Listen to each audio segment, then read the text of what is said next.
Memasuki dekade kedua abad ke-21, dampak-dampak perubahan iklim terasa di seluruh dunia saat ini.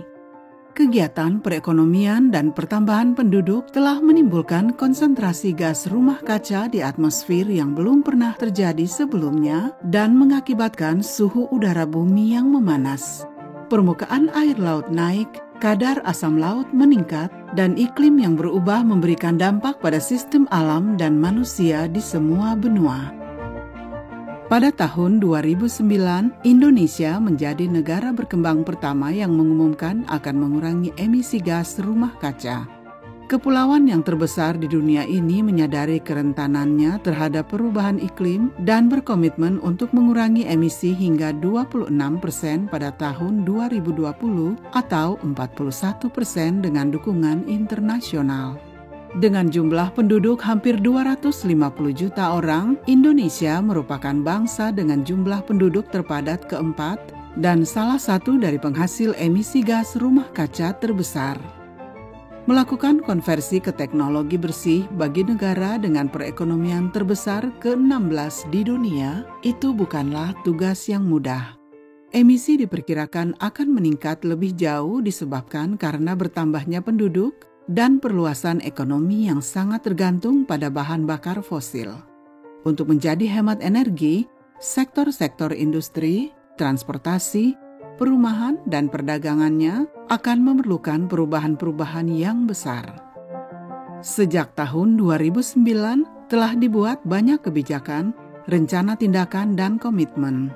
Akan tetapi, sebenarnya berapa banyak dana yang telah digunakan oleh pemerintah Indonesia untuk penanggulangan perubahan iklim?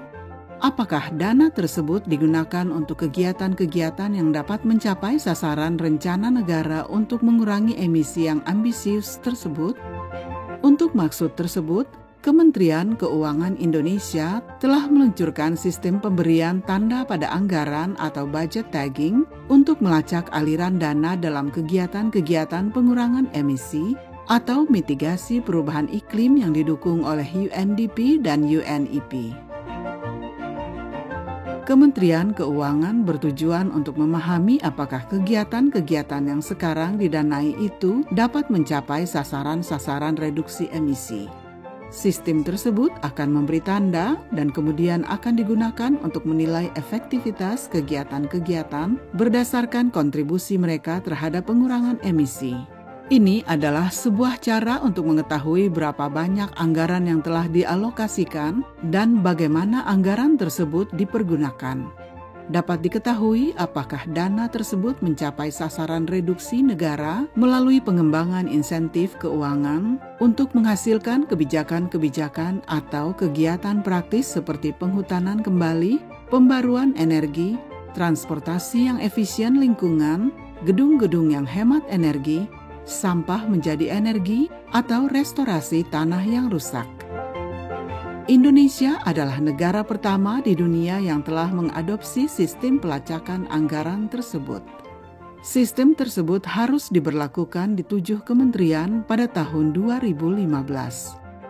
Nah, budget tagging bisa membantu pemerintah di dalam mengontrol perencanaan yang dilakukan oleh KL dan pembiayaan yang diberikan oleh pemerintah di dalam melaksanakan aktivitas tersebut, sehingga bisa pada akhirnya bisa membandingkan antara perencanaan dan implementasi serta output yang dicapai dari masing-masing kegiatan tersebut terkait dengan misalnya dalam hal ini adalah berapa besar dengan mengeluarkan budget sekian, berapa besar emisi yang akan diturunkan. Agar setiap alokasi anggaran terhadap kegiatan apapun juga, termasuk misalnya kegiatan yang mendukung mitigasi ataupun adaptasi, itu sudah ditandai dengan sebuah kode tertentu. Apakah dilaksanakan atau tidak, itu juga dapat diketahui dengan kode-kode yang ada di dalam kode program dan kegiatan. Ini salah satu contoh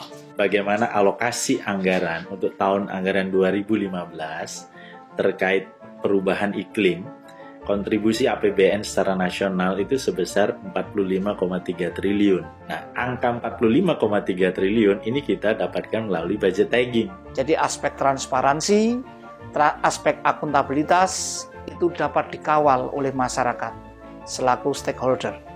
Saya pikir dengan menerapkan satu budget tagging itu akan membantu pemerintah untuk lebih mengefisienkan budgetnya, sehingga hanya kegiatan-kegiatan yang cost efektif yang akan dibiayai. Menggunakan anggaran pemerintah dengan bijaksana dan menetapkan insentif dan disinsentif yang benar diharapkan akan mendorong para investor dalam bidang teknologi yang mengurangi emisi gas rumah kaca. Para investor menyukai Bapak Muhammad Baidowi dan Bapak Douglas Manurung. Kantor Bapak Muhammad Baidowi dipenuhi dengan piala-piala nasional dan internasional yang memberikan penghargaan padanya dalam merintis karir wirausahanya. Dengan bangga, ia menggambarkan bagaimana perjuangannya memulai usahanya ketika dia baru berusia 27 tahun dan tidak seorang pun percaya kepadanya. Saat ini dia adalah pengelola sebuah jaringan daur ulang plastik yang beroperasi dari Papua Nugini hingga Sumatera.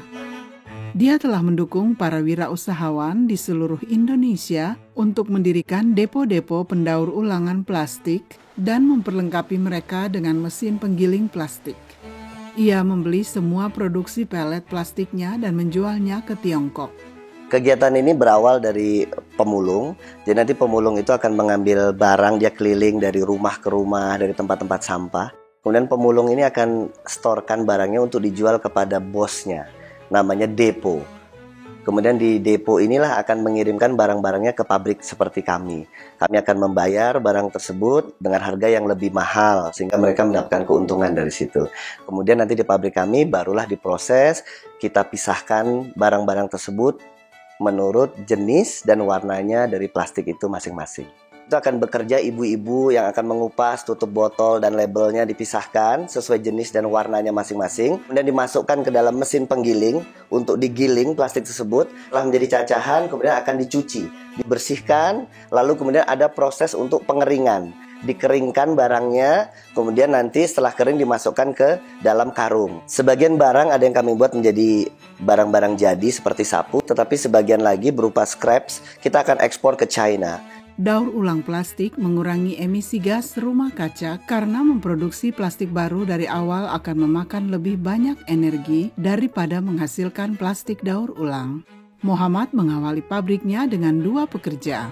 Sekarang ia mempekerjakan 50 orang di Jakarta dan jaringan daur ulang plastiknya menciptakan lapangan kerja bagi ribuan orang. Dan luar biasanya lagi, banyak orang yang bisa terlibat di sini, bisa bekerja, dan itu jelas memberikan kontribusi buat masyarakat. Dari satu pabrik itu membutuhkan paling tidak 20 depo. Satu depo itu mempekerjakan paling tidak itu 15-30 pemulung. Sehingga kalau dikalikan bisa sangat banyak sekali orang-orang yang terlibat di usaha daur ulang sampah ini. Douglas Manurung adalah Direktur Pengelola TPST Bantar Gebang, sebuah fasilitas pengolahan limbah yang bekerja di Bantar Gebang, sebuah tempat pembuangan akhir yang terbesar di Indonesia. Perusahaan ini menerima 6.000 ton limbah dari Provinsi Jakarta setiap harinya. Mereka memilahnya, mengkonversi sampah organik menjadi pupuk, dan mengkonversi limbah plastik menjadi pelet plastik yang dapat dijual. Sampah yang membusuk melepaskan gas metan ke dalam atmosfer dan memberikan dampak pada perubahan iklim 20 kali lebih buruk daripada karbon dioksida. Perusahaan Douglas mengumpulkan dan mengolah gas metan yang dilepaskan oleh sampah untuk menghasilkan listrik yang dikirimkan kepada jaringan listrik. Pembangkit listrik tersebut membangkitkan listrik 10 MW dan Douglas berharap akan mencapai 26 MW. Artinya kami bisa tangkap 400.000 sampai 500.000 ton ekuivalen CO2. Dan ini sudah kami lakukan lebih kurang 5 tahun lebih. Bisa kita bayangkan bagaimana banyaknya gas metan yang tadinya ini akan terbang ke udara dan kami konversi menjadi energi listrik yang bisa dimanfaatkan oleh rakyat Indonesia. Menurut Douglas Manurung, tidak adanya insentif dana membuat sulit untuk mempertahankan usaha. Sedangkan di negara-negara seperti Amerika Serikat, perusahaan menerima dari pemerintah setempat sekitar $80 untuk setiap ton limbah yang disetorkan ke TPA. Di Indonesia, perusahaan hanya menerima $7 hingga $8. Menangkap gas metana sebanyak 400 hingga 500 ton setara karbon dioksida atau CO2 memungkinkan penjualan 400 hingga 500 kredit karbon melalui mekanisme pembangunan bersih atau Clean Development Mechanism dalam pasar karbon. Ini sebetulnya dapat menambah pendapatan mereka seandainya nilai kredit karbon tidak jatuh dari 14 hingga 0,30 euro per ton pada tahun-tahun lalu.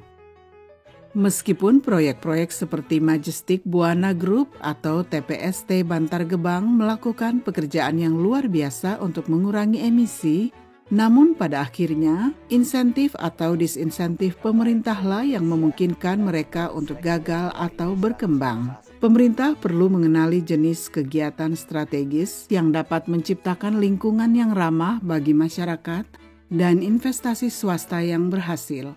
Dan sistem pemberian tanda dan sistem penilaian dapat membantu melakukan itu.